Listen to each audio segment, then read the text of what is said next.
One of the ways that I like to work on number sense at the beginning of the year is to talk about numbers. Today we're going to talk about number 10. So we have the numeral, we have the written word T-E-N, 10, rhymes with hen, and we're going to talk about different ways of representing 10 using parts to whole.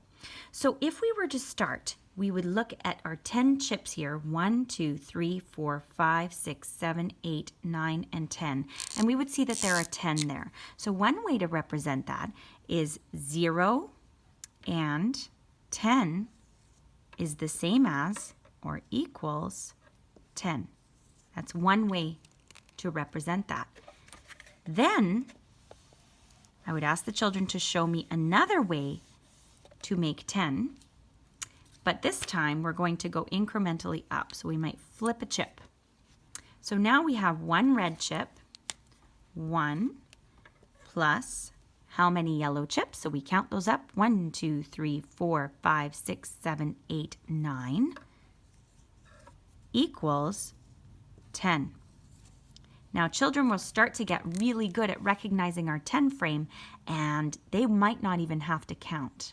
So that's a really good goal, and that's part of subitizing, which is a skill that is looking at numbers and recognizing what they are without counting. So we're working toward that. Then they would recognize the number pattern that's beginning as we flip another chip, and I would ask them to represent how many are red and how many are yellow. So we see that there are 2 red, and we see 5 and 3. Well, we know that that's 8. So 2 and 8 equals 10. These are called our friendly numbers, numbers that add to 10. I'm running out of space on my board now, so I'm going to erase these. Now we continue. We flip a chip. Now we see that there are 3 reds and 7 yellows is the same as 10 or equals 10. We continue on, we flip a chip, 4 and 6 equals 10.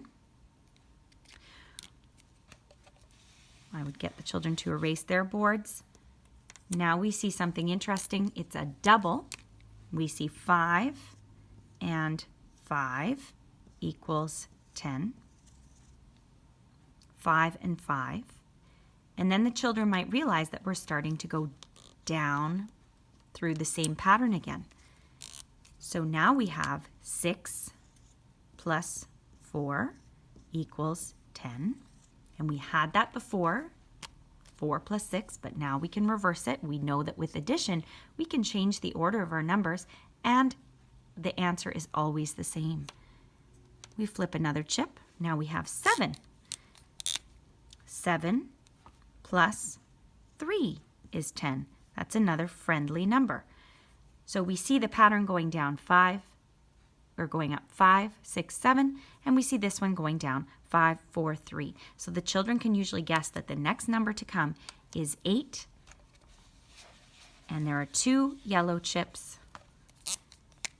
8 and 2 is the same as 10. We flip another chip. 9 and 1 is the same as 10. And finally, we flip our final chip. 10 and 0 is the same as 10. Now we look at that number, and I might even invite the children to jumble up their chips and think of a new way to show what they know. Maybe they have a group of 2. Another group of 2, a group of 3, a group of another group of 3. And they could represent it using numbers, a number sentence.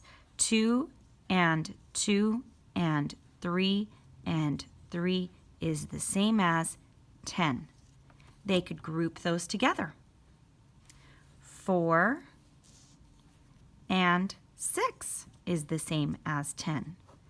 They're going to start to see the patterns between the numbers when we do this kind of work. It's really easy for them to then see some of the arrays that we can make and the transition to multiplication as well.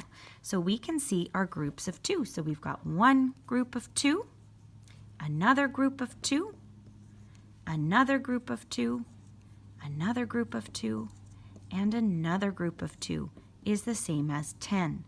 Now some of our friends might start to see, I notice that there are a lot of groups of 2s. Let's see how we can represent that in a different way. Repeated addition is multiplication. So we have 1, 2, 3, 4, 5 groups of 2. 5 groups of 2 is the same as 10. And we start to introduce our multiplication facts in a very authentic way. We can also practice our counting by 2s. 2, 4, 6, 8, 10. All of these kinds of strategies help us to understand numbers. Now I ask the children, is it odd or is it even? And when it is odd, our numbers do not have partners. When it is even, they are all matched up. So if we look at our numbers, nobody is left out. Now if we had the number 9, we would see that there's one left out, but everyone else is paired up. And so we know that 10 is even Steven. I also ask the children to represent the number 10 using tally marks. 1, 2, 3, 4, 5, close the gate. 6, 7, 8, 9, 10, close the gate, and we circle a group of 10. Tally marks are another way to represent the number 10. They might want to draw their own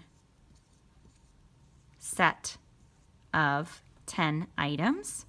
If they wanted to do that, they could do that. And of course, practice writing the number 10 and writing the word for the number 10.